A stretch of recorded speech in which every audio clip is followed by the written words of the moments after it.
Disdikbud Kepulauan Aru klarifikasi isu terkait pelaksana tugas Kepsek.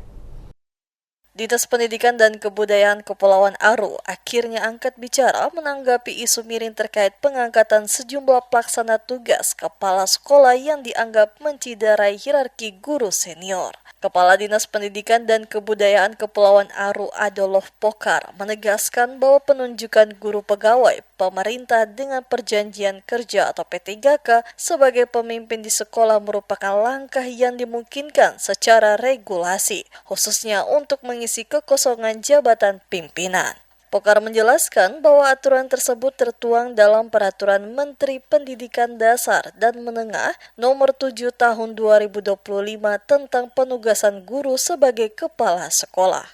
Menurutnya, pada pasal 7 ayat 2 disebutkan bahwa jika tidak tersedia bakal calon dari unsur PNS yang memenuhi syarat, pemerintah daerah dapat mengusulkan guru P3K. Pokar merincikan syarat minimal bagi guru termasuk P3K untuk menjadi kepala sekolah adalah memiliki masa kerja minimal 4 tahun, pangkat minimal golongan 3B, dan berusia di bawah 56 tahun, serta memiliki sertifikat pendidik dan sertifikat guru penggerak atau diklat kepala sekolah. Sementara terkait dugaan adanya politik balas jasa di balik penempatan PLT kepala sekolah, kepada wartawan Pokar membantah keras. Dirinya menjelaskan bahwa proses penunjukan dimulai dari analisis kebutuhan di dinas, pengusulan ke bupati hingga verifikasi oleh BKPSDM sebelum surat tugas diterbitkan.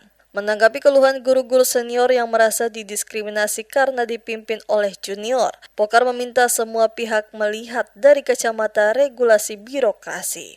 Ia menekankan bahwa jabatan kepala sekolah adalah tugas tambahan, bukan pangkat permanen. Setelah masa tugas maksimal 8 tahun selesai, yang bersangkutan akan kembali menjadi guru biasa dan dipimpin oleh guru lain. Saat ini Disdikbud Aru bersama bidang guru dan tenaga kependidikan tengah berproses untuk meminimalisir jumlah PLT melalui seleksi kepala sekolah definitif. Berbeda dengan PLT yang bisa dikondisikan melalui kebijakan darurat, jabatan definitif akan menuntut syarat yang jauh lebih ketat dan mutlak. Sementara berproses untuk nanti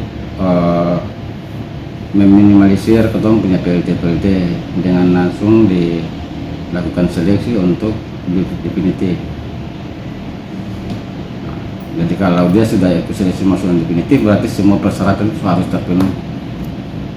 Kalau PLT ini kan masih bisa dikondisikan dengan kebijakan, tetapi kalau sudah masuk kepada ranahnya ikut serta di dalam seleksi, berarti itu sudah harus benar-benar orang yang masuk dalam bakal calon kepala sekolah. Itu masa tugas berapa lama?